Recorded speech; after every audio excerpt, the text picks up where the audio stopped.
Hi guys, कैसे हैं आप सब। मेरा नाम है आदित्य तिवारी और आप देख रहे हैं लैंडबरी एएमसी। आज के इस वीडियो में मैं आपसे बात करूंगा एक ऐसी कंपनी के ऊपर जो कि बहुत ज़्यादा सुना जाता है मार्केट में, जो कि एक फेमस कंपनी है, एक लार्ज कैप कंपनी है, पर फिर भी उसके स्टॉक के साथ कुछ ऐसा हो रहा है कि लोग समझ नहीं पाते हैं कि उसमें इन्वेस्टमेंट करें या इन्वेस्टमेंट ना करें। तो इस वीडियो को लास्ट तक ज़रूर देखना, उस कंपनी के बारे में जानने के लिए और ये डिसाइड करने के लिए कि आपको उस कंपनी में इन्वेस्टमेंट करना चाहिए या नहीं करना चाहिए। तो उस कंपनी का नाम है आईटीसी, इम्पीरियल टोबैको कंपनी। इस नाम से ये कंपनी बहुत सालों पहले जानी जाती थी, पर आज इस कंपनी का नाम है आईटीसी इंडिया लिमिटेड। ये कंपनी 24 अगस्त 1910 में 24 अगस्त 1910 में स्टैब्लिश्ड हुई थी। उस टाइम से लेके 2010 तक ये कंपनी एक टोबैको कंपनी के तौर पे रही कि इसका ज़्यादातर प्रॉफिट, ज़्यादातर रेवेन्यू सिर्फ सिगरेट के बिजनेस से आता था। ये कंपनी का बहुत सारा पैसा सिगरेट बेचने से आता है। पर अब ये कंपनी थोड़ा एक्सपेंड करना चाह रही है। ये कंपनी अब दूसरे सेक्टर्स में भी जाना चाह रही है। सिगरेट के बिजनेस से ये कंपनी 48% का रेवेन्यू गेन करती है। अब आईटीसी एफएमसीजी सेक्टर में ग्रो करना चाह रही है। एफएमसीजी सेक्टर में ये मोर देन 19,000 करोड़ का रेवेन्यू ला रही है। और ये स्पेशलिटी बोर्ड्स, स्पेशल पेपर्स, फिर और ये लग्जरी होटल्स, फिर एग्रीकल्चर बिजनेस में, बहुत सारे बिजनेसेस में ये कंपनी स्प्रेड हो रही है धीरे धीरे। तो कंपनी ये सोच रही है, कंपनी ये करना चाह रही है कि वो अपने टोबैको वाले बिजनेस पे ज़्यादा डिपेंडेंट ना रहे। अब वो दूसरे बिजनेसेस से अपना रेवेन्यू ज़्यादा लाए। पर टोबैको का बिजनेस बहुत ही ज़्यादा प्रॉफिटेबल है कंपनी के लिए, बहुत ज़्यादा इनकम होता है कंपनी का उससे। अब कंपनी एक्सपेंड भी करना चाह रही है, जो कि एक पॉजिटिव साइन है। कंपनी का मैनेजमेंट चाह रहा है कि इस कंपनी को और भी सेक्टर्स में अच्छा बनाया जाए, और ये कंपनी के लिए बहुत अच्छी बात है। अब हम जानते हैं आईटीसी के कुछ ब्रांड्स के बारे में कि आईटीसी के पास फेमस कौन कौन से ब्रांड्स हैं। सिगरेट का बिजनेस तो अलग है, उसको छोड़ते हैं। अब हम एफएमसीजी सेक्टर पे ध्यान देते हैं, फास्ट मूविंग कंज्यूमर गुड्स। इसमें कंपनी के पास कौन कौन से फेमस ब्रांड्स हैं। सबसे पहला ब्रांड है जो कि आशीर्वाद ब्रांड, जिसका हमने आटा खाया है। और ये कंपनी फोकस करती है कि ये अपने प्रोडक्ट्स को एकदम प्रीमियम बनाए। मीन्स प्रोडक्ट का क्वालिटी बहुत अच्छा होना चाहिए। आशीर्वाद आटा अगर आप लोग ने खाया होगा तो आप लोगों को पता होगा कि ये कंपनी का आशीर्वाद आटा, जो कि बहुत ही अच्छा होता है। करीब 6,000 करोड़ का सेल्स होता है इस आशीर्वाद ब्रांड का, और ये नंबर 1 है अपने इंडस्ट्री में। जो आटा इंडस्ट्री है, आशीर्वाद जो है अपने इंडस्ट्री में नंबर 1 पे आती है। इसके बाद अगर हम बात करें तो बिंगो का भी नाम आपने सुना होगा, जो कि इसी कंपनी का ब्रांड है, आईटीसी का ब्रांड है। बिंगो बहुत सारे प्रोडक्ट्स बनाती है जो कि जिसको हम खाते हैं, जैसे कि हमने बिंगो चिप्स खाए हुए हैं। इसका टोटल रेवेन्यू है 2,700 करोड़ का रेवेन्यू आता है, और बिंगो भी नंबर 1 पे आती है। उसके बाद अगर हम बात करें तो कंपनी के पास सनफिस्ट का भी आपने नाम सुना होगा। ये भी अपने सेक्टर में नंबर 1 पे है, और ये करीब 4,000 करोड़ का रेवेन्यू लाती है कंपनी के पास। हमारा सबसे फेवरेट था क्लासमेट के कॉपी। हमने क्लासमेट के कॉपी पे बहुत लिखा है, बहुत पढ़ा है उस कॉपी पे हमने। तो वो ब्रांड जो कि हर किसी को पता है, क्लासमेट बहुत फेमस ब्रांड है और कंपनी का नंबर 1 ब्रांड है, जो कि करीब 1,400 करोड़ का रेवेन्यू लाती है कंपनी के लिए। उसके बाद अगर हम और आगे बढ़ते हैं तो हमारे पास है, इस कंपनी के पास है मंगलदीप। क्या पता आप लोगों ने मंगलदीप का भी नाम सुना होगा, मैंने तो सुना है। मंगलदीप के अगरबत्तियाँ आती थी इस कंपनी की, जो कि बहुत ही सुगंधित होती है, और ये सेकंड नंबर पे आता है अपने इंडस्ट्री में मंगलदीप। और इससे कंपनी को करीब 800 करोड़ का रेवेन्यू आता है।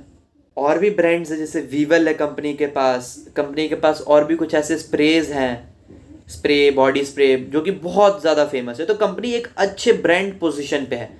कंपनी का ब्रांड वैल्यू बहुत अच्छा है। कंपनी ने अच्छे अच्छे ब्रांड्स मार्केट में उतार रखे हैं, प्रीमियम ब्रांड्स कंपनी लाती है, और लोगों को आईटीसी का हर ब्रांड पसंद आता है। तो एक चीज़ तो हम समझ गए, कंपनी का बिजनेस बहुत ही क्लियर है। कंपनी टोबैको बनाती है, सिगरेट बनाती है, कंपनी एफएमसीजी के सेक्टर में घुस रही है, कंपनी का एग्रीकल्चर बेस्ड बिजनेस भी है, कंपनी के पास लग्जरी होटल्स भी हैं, कंपनी पेपर्स बनाती है, क्लासमेट के कॉपीज़ बनाती है, कंपनी पर्सनल केयर के प्रोडक्ट्स भी बनाती है। तो कंपनी एक बहुत ही डाइवर्सिफाइड पोर्टफोलियो बना रही है अपने प्रोडक्ट्स का, और कंपनी बहुत बड़ी है, करीब 2,50,000 करोड़ के आसपास की कंपनी का मार्केट कैप है। तो कंपनी एक लार्ज कैप कंपनी है। अब हम कंपनी के कुछ की रेशियोज पर फोकस करते हैं, फंडामेंटल रेशियोज पे फोकस करते हैं, जो कि हमें ये समझाएगा कि कंपनी कैसे पोजीशन में है, कंपनी अपने बिजनेस को किस तरीके से मैनेज कर रही है। सबसे पहला चीज़, पीई रेशियो। कंपनी का पीई रेशियो है करीब 18.77 के आसपास। अगर इस इंडस्ट्री का हम पीई देखते हैं तो इस कंपनी का, जो कि आईटीसी नेम है, इस कंपनी का पीई रेशियो बहुत ही कम आता है नज़र में। मतलब ज़्यादा कंपनी वैल्यूड नहीं है, वैल्यूएशन कंपनी का ज़्यादा नहीं दिख रहा पीई अगर हम देखें तो। पीबी कंपनी का है 4.44 के आसपास, जो कि नॉर्मल है। इस नहीं तो क्योंकि इस सेक्टर में पीबी रेशियो ज़्यादा ही होते हैं बहुत कंपनियों के। तो पीई और पीई रेशियो देखने के बाद लगता है कि कंपनी अंडर वैल्यूड है, पर आगे हम और रेशियोज अभी देखते हैं। इसके बाद अगर हम देखें तो कंपनी डिविडेंड यील्ड देती है करीब 5% का, मीन्स जो कि बहुत अच्छा डिविडेंड यील्ड है। अगर आपको एक ऐसी कंपनी चाहिए जो कि ग्रोथ करे, अच्छा बिजनेस हो, डिविडेंड यील्ड भी अच्छा दे, तो आईटीसी वो कंपनी बनती है, क्योंकि इसका डिविडेंड यील्ड करीब 5% है। और ये पर शेयर 10 रुपये का डिविडेंड यील्ड इसने डिक्लेयर किया है 2020 में। कि कंपनी का सेल्स ग्रोथ पिछले 3 साल का है 4.4%।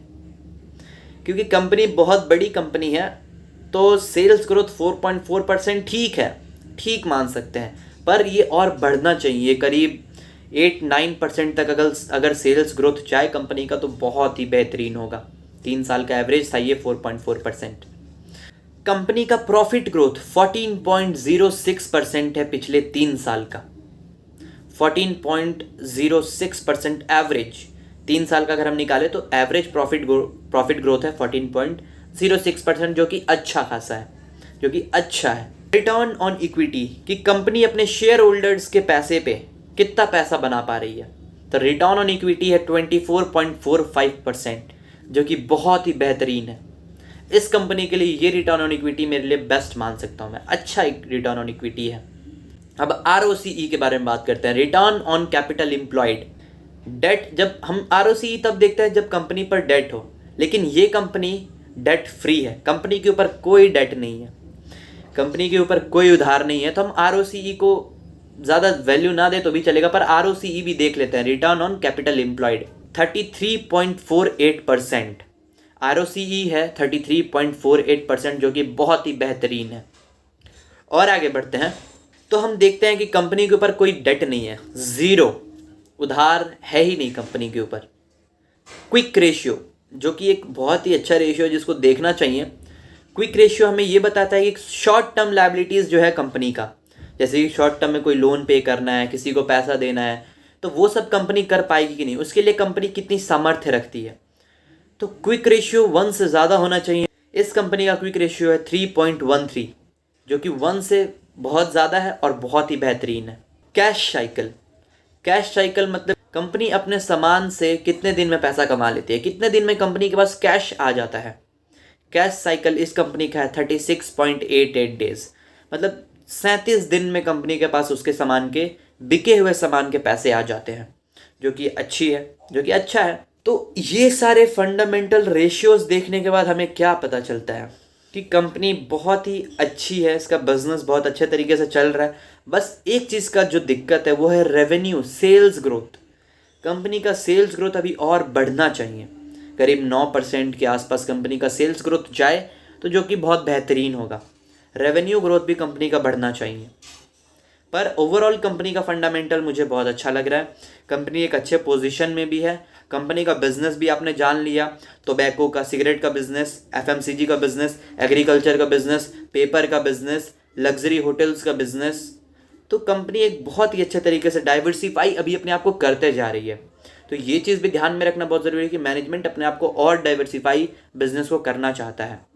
नाउ अब कंपनी के वैल्यूएशंस पे बात करते हैं कि कंपनी इस वक्त पे महंगी है या कंपनी का स्टॉक प्राइस इस वक्त पे सस्ता है।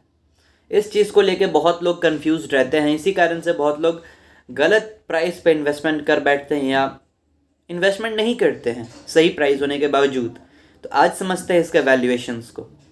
सबसे पहला चीज़ जो हमें देखना ज़रूरी है वो है पीई रेशियो और पीबी रेशियो। पीई रेशियो जैसा कि मैंने आपको बताया, इसका पीई रेशियो चल रहा है 18.77, जो कि अच्छा है, बहुत ज़्यादा भी नहीं है बहुत कम भी नहीं है, जो कि अच्छा है। पीबी रेशियो है इसका 4.44, जो कि ठीक है। कंपनी का पीबी रेशियो और पीई रेशियो देखने के बाद लगता है कि कंपनी ज़्यादा ओवर प्राइस्ड भी नहीं है और ज़्यादा अंडर प्राइस्ड भी नहीं है। अब आगे बढ़ते हैं, अब देखते हैं पैग रेशियो। कंपनी का पैग रेशियो क्या बताता है। पैग रेशियो हमेशा 1 से कम होना चाहिए। इस कंपनी का पैग रेशियो 1 से ज़्यादा आ रहा है, जो कि 1.30 के आसपास है। तो इससे लग रहा है कि कंपनी अभी तक पीई रेशियो, पीबी रेशियो और पैग रेशियो को देखने के बाद लगता है कि कंपनी ना ओवर प्राइज्ड है ना ही अंडर प्राइज्ड है, कंपनी बीच में चल रही है। अब और ज़्यादा हम देखें तो एक चीज़ हम देख सकते हैं, कंपनी के पास कितना कैश फ्लो आ रहा है। कैश फ्लो पर शेयर देखना बहुत ज़रूरी होता है। इस कंपनी का कैश फ्लो पर शेयर है 11.22 और कंपनी का ईपीएस है 10.98। मतलब अर्निंग पर शेयर 10.98 है और कंपनी के पास कैश फ्लो आ रहा है पर शेयर 11.22। मीन्स जितना ईपीएस है उससे ज़्यादा कैश फ्लो आ रहा है एक शेयर पे, जो कि अच्छी बात है। तो वैल्यूएशन में ये पॉइंट पॉजिटिव है और ये चीज़ कंपनी को एक अच्छा वैल्यूएशन देती है। मीन्स कंपनी अंडर प्राइस्ड हो सकती है। अब और आगे बढ़ते हैं, अब देखते हैं कंपनी का इंट्रिंसिक वैल्यू क्या आता है। जब मैंने कंपनी का इंट्रिंसिक वैल्यू निकाला तो कंपनी का इंट्रिंसिक वैल्यू आया 130 रुपीज़ और इस वक्त पे कंपनी का शेयर प्राइस चल रहा है 206 रुपये। इंट्रिंसिक वैल्यू से कंपनी का शेयर प्राइस ऊपर चल रहा है और बाकी के रेशियोज देखने के बाद लगता है कि कंपनी का वैल्यूएशन इस वक्त पे मॉडरेट है। ना तो कंपनी ज़्यादा महंगी है ना तो कंपनी ज़्यादा सस्ती है, अगर कंपनी बीच में चल रही है। एक चीज़ ध्यान में रखना ज़रूरी है, क्योंकि ये कंपनी ग्रोथ करना चाह रही है, कंपनी चाह रही है अपने आप को डाइवर्सिफाई करना। वैसे भी कंपनी पहले से ही बहुत बड़ी कंपनी है, 2,50,000 करोड़ की कंपनी है, फिर भी ये कंपनी अपने आप को डाइवर्सिफाई करना चाह रही है, बढ़ना चाह रही है। और इस कंपनी का वैल्यूएशन देखने के बाद ये लगता है कंपनी महंगी नहीं है। तो ये मौका बन सकता है इस कंपनी में इन्वेस्टमेंट करने के लिए लॉन्ग टर्म के लिए, क्योंकि कंपनी अभी शॉर्ट टर्म में ग्रोथ दिखा नहीं पाएगी। ग्रोथ दिखेगा तो लॉन्ग टर्म में दिखेगा, रिजल्ट्स आएंगे तो लॉन्ग टर्म में आएंगे। शॉर्ट टर्म के लिए अगर आप इन्वेस्टमेंट करते हैं तो वो मार्केट के मूड पे डिपेंड करता है कि मार्केट इस कंपनी को कैसे ले रही है, पर लॉन्ग टर्म में कंपनी इसके अर्निंग्स को फॉलो करेगी, इसके बिजनेस को फॉलो करेगी। तो ये कंपनी का बिजनेस में बहुत दम है, कंपनी का मैनेजमेंट बहुत अच्छा है, कंपनी का मैनेजमेंट बिजनेस को डाइवर्सिफाई करना चाह रहा है, बिजनेस को एफएमसीजी सेक्टर में लाना चाह रहा है, और सिगरेट का बिजनेस तो है ही इसका बिजनेस अच्छा। तो यहाँ पे अच्छा मौका बन सकता है आप सब के लिए इस कंपनी में इन्वेस्टमेंट करने का। पर बात यह है कि आपको कौन सा प्राइस सही लगता है इन्वेस्टमेंट करने के लिए, ये आप खुद डिसाइड करना। तो आशा करता हूँ कि आप लोगों को ये वीडियो बहुत अच्छा लगा होगा। अगर आपको ये वीडियो अच्छा लगा तो इस वीडियो को शेयर ज़रूर करना। इस वीडियो को उन लोगों के साथ शेयर करो जो कि स्टॉक मार्केट के बारे में जानना चाहते हैं, जो कि आईटीसी शेयर के बारे में जानना चाहते हैं। इस वीडियो को लाइक ज़रूर करना और इस चैनल को सब्सक्राइब करना, ताकि आप हर एक चीज़ को आने वाले टाइम में मेरे इस चैनल पे मिस ना करें। Thank you.